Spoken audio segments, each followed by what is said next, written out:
Solar panel ব্যবহারের প্রধান সুবিধা হল এটি আপনার মাসিক বিদ্যুৎ বিল অনেক কমিয়ে দেয় এবং এটি একটি পরিবেশবান্ধব নবায়নযোগ্য শক্তি।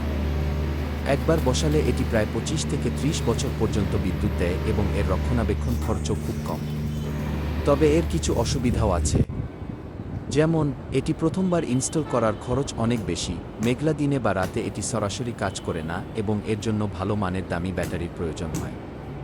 এছাড়া প্যানেল বসানোর জন্য ছাতিতে প্রচুর জায়গারও দরকার হয়।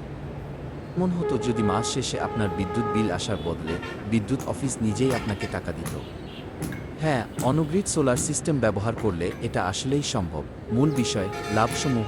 অনগ্রিড বা গ্রিড টাইড সোলার সিস্টেম হলো এমন একটি ব্যবস্থা যা সরাসরি সরকারি বিদ্যুৎ লাইনের সাথে যুক্ত থাকে। এই সিস্টেমের সবচেয়ে বড় লাভ হলো নেট মিটারিং। দিনের বেলা আপনার সোলারে উৎপাদিত বাড়তি বিদ্যুৎ স্বয়ংক্রিয়ভাবে সরকারি গ্রিডে চলে যাবে, আর মাস শেষে হিসাব করে আপনার বিদ্যুৎ বিল আসবে একেবারে 0 টাকা। এমনকি আপনি বেশি বিদ্যুৎ দিলে সরকার উল্টো আপনাকে টাকা দেবে। দ্বিতীয় বড় লাভ হল এই সিস্টেমে কোনো ব্যাটারি লাগে না। ব্যাটারি না থাকায় সোলার বসানোর খরচ প্রায় 30 থেকে 40% কমে যায়। আর প্রতি 3-4 বছর পর পর হাজার হাজার টাকা খরচ করে ব্যাটারি বদলানোর কোনো ঝামেলাও থাকে না। ফলে এসি, ফ্রিজ বা বড় ফ্যাক্টরির লোড চালানোর জন্য এটি সবচেয়ে সাশ্রয়ী উপায়। সতর্কতা ও টুইস্ট। তবে একটা বিষয় মনে রাখবেন, অনগ্রিড সিস্টেমে সরকারি কারেন্ট চলে গেলে সোলারও বন্ধ হয়ে যায়। তাই ব্যাকআপের জন্য নয়, যারা মূলত প্রতি মাসের মোটা অঙ্কের বিদ্যুৎ বিল বাঁচাতে চান।